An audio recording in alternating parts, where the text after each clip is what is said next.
afternoon. I'm Shanasha Lawton. I'm with the Aiken Housing Authority and I serve as the Chief Executive Officer. I'm here today to talk about a little bit on what we do at the Aiken Housing Authority. Aiken Housing Authority was established in 1941. The mission of our agency is to assist low-income families with safe, decent, and affordable housing opportunities in a non-discriminatory manner, as each of the individuals strive for self-sufficiency to improve the quality of their lives. We partner with different community agencies and we do a lot of referrals in order to ensure that the clients that we serve meet that mission and accomplish that mission. Currently we have 7 board of commissioners that serve on our board. These members are Mr. James Dahlman, Dr. Sean Alford, Nathaniel Dix, Nadira Gary, Beverly Clyburn, John Harvath, and Mr. John Lampert. We operate the public housing program and also the Section 8 program under the Aiken Housing Authority. The public housing program is where we provide over 267 families with assistance and subsidy. In the Section 8 program, we have approximately 875 families that we serve there. The difference between public housing and Section 8 is, with the public housing, we're actually the landlords, and with Section 8, we issue vouchers, and these individuals are able to go out in the community and rent from private landlords. So we do have about 875 families that are seeking or that have been served as it relates to our Section 8 program, and again, approximately 267 families for our public housing. Our public housing developments consist of Pond Village, Stony Gallman Townhomes. We have 2 developments, which is New Hope 1 and 2 in the Graniteville area. We also have Bradley Homes, Villa Oaks, Crosland Park, and we also have scattered sites that are throughout prominent subdivisions in Aiken County. Under the Aiken Housing Authority, we also operate the Summer Food Service Program. So many people, when you're thinking of the Housing Authority, you think of just public housing in Section 8. But we also offer an array of services outside of just public housing in Section 8. We also offer what's called the Summer Food Service Program. And we provide those meals to you throughout Aiken County in the summer months, where they would be receiving the nutritious meals during the school year. We also try to make sure that the youth are still receiving those meals during the summer months.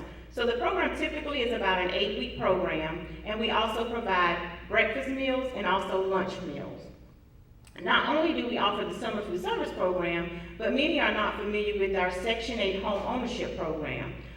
This program is for our Section 8 recipients, those who actually have a voucher and have been on the program for at least a year.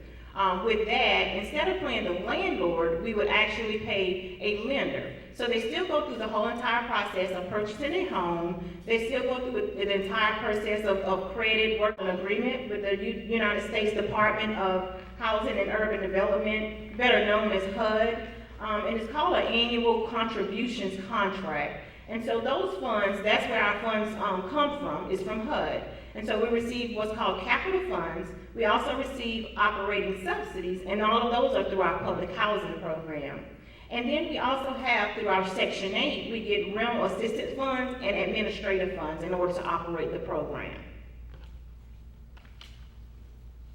Typically, people, kind of think that, okay, what's the length of residency when you're entering into Section 8 and public housing? And we found that it's typically about 5 to 7 years. Many of our individuals do move on to become employed. They do move on to home ownership, or they begin to rent through a private landlord. Once they become more self-sufficient, it doesn't have to depend on the subsidy that we actually provide. But the tenure typically is about 5.5 to 5.7 years, we found through our studies.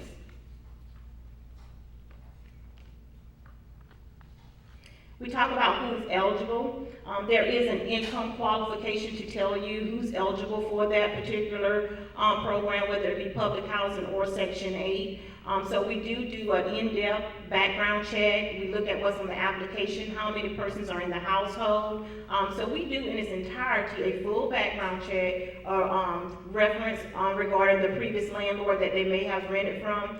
But we also make sure that we explain the program in depth, make sure they understand what's the qualification, and also make sure that they are income qualified, because there is an income qualification as well.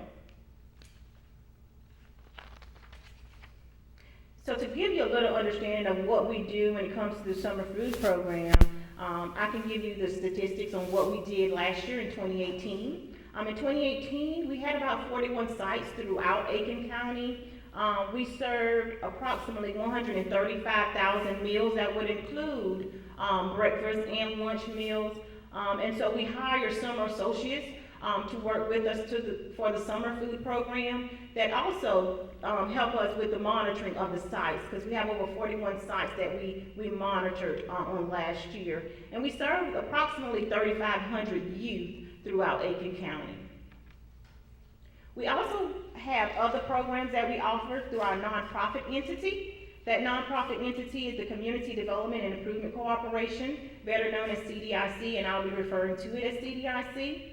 CDIC was established so that we could do other things outside of what Aiken Housing Authority and up under that umbrella that we could not be able to do. It was formed in 1996, the Community Development and Improvement Corporation, and we were certified as a state community development corporation by the South Carolina Department of Commerce in 2002. Its mission statement is to facilitate the creation of affordable housing, home ownership, and economic development opportunities for low-income families. Our board of directors for CDIC is Mr. James Goldman, Dr. Sean Alford, Betty Giles, Connie Johnson, and Ms. Betty Myers. Under CDIC, we also offer an array of programs. We have small business loans. We work with the Housing Trust Fund program. Under the Housing Trust Fund program, we offer what's called emergency repairs, and we also do what's called owner-occupied rehabilitation services as well. With that being said, we primarily serve the elderly who can't afford to have the repairs done to their homes. And so what they typically do is provide us with an application. They still have to meet the income eligibility requirement. We go out, we do what's called a work write-up and work with contractors to ensure that either it's an emergency one, and if it's not and it's more in depth, then they can go ahead and apply for the owner-occupied rehabilitation program. The owner-occupied rehabilitation program, you can do up to approximately $20,000 in repairs for that particular home. And then in the emergency repair program, it's about $7,500. We also have, we are considered a HUD certified agency. So we have a HUD certified housing counselor on staff that provides assistance with mortgage counseling, default counseling, pre-purchase counseling, and rental counseling. So we do offer those services, which ties back into what we do with the Section 8 home ownership program. So anyone that comes through our doors or that's a recipient that need housing counseling, we do provide those services as well. One of the requirements before a Section 8 recipient actually goes into home ownership is that we do provide that counseling session with them to let them know it's important to still maintain your credit. It's still important to have a budget, to make sure you're having funds set aside or in a savings account, and just in case something goes wrong with some repairs that you may need in your home. So it's still important to keep that budget, and we make sure they understand those criteria as well. We also operate what's called the Housing Opportunities for Persons with AIDS or HIV program, and it's called HOPWA. With that particular program, CDIC's, we call it HOPE program. We provide short-term housing assistance, supportive services, tenant-based rental assistance, and utility assistance for any individual who may be have the disease of AIDS or HIV that's needing those type of assistance. We do try to provide them with temporary housing as well. So we do offer them a voucher through that particular program where they can find suitable, affordable, and decent housing in the area.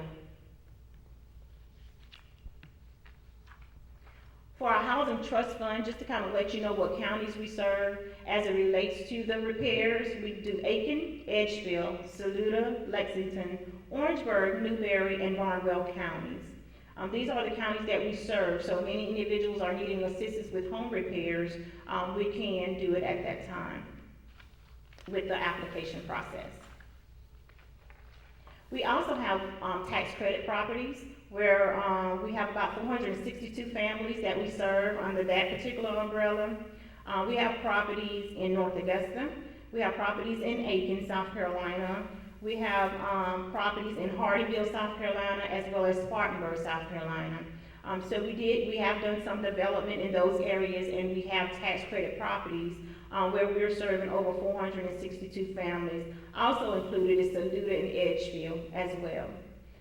We also have a real estate agency, which is called Reward Realty, where we have a broker in charge under the CDIC umbrella. And we also do a student living facility that many are not aware of at the University of South Carolina in Allendale. We own the student living facility there where we house students that attend that particular college or university. So when considering the Aiken Housing Authority, we don't just operate just the Section 8 and public housing program. There are many other programs that we offer to ensure that each person that walks through our door becomes self-sufficient. That's our primary goal, to also provide them with affordable housing, but also to make sure they become self-sufficient while they are residing in one of our properties. Our main goal is to make sure they become employed. If they're not employed, that they enter in some type of training or retraining program. We provide an array of services to ensure that this happens by the time they leave. And again, the tenure there for most individuals is about 5 years. And so by that time frame, we want to ensure that these individuals are and have become self-sufficient before leaving our agency.